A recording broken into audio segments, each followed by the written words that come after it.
எல்லாரும் சொல்லுங்க பாப்போம், இயேசுவின் ரத்தம் ஜெயம், இயேசுவின் ரத்தம் ஜெயம்.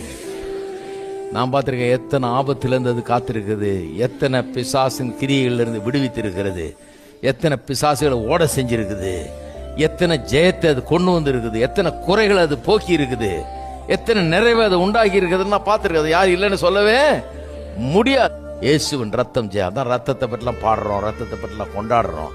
ஏன்னா அந்த ரத்தம் நம்முடைய பாவ மன்னிப்பு மட்டும் இல்லை, நம்ம தொடர்ந்து நடத்தி நம்மை கொண்டு போய் நம்ம பாதுகாத்து நமக்கு வேண்டிய எல்லாவற்றையும் செய்யக்கூடிய செய்வார் என்பதற்கு இந்த ரத்தம் நமக்கு உத்தரவாதம் அளிக்கிறது. ரத்தம் என்ன சொல்லுது? யூ ஆர் டிஃபரண்ட், நீ வித்தியாசமானவன், நீ ரத்தம் பூசப்பட்டவன், ரத்தம் தெளிக்கப்பட்டவன், உன்னை அழிஞ்சு போக விட மாட்டேன், உன்னை எவனும் மேற்கொள்ள விட மாட்டேன். உன்னுடைய எதிரிகள் ஒரு வழியா 7 வழியா ஓடி போவார்கள், எல்லாரும் கண்டு உன்னை கண்டு பயப்படுவார்கள் என்றாரு. ஏன்னா ரத்தம் தெளிக்கப்பட்டவர்கள்.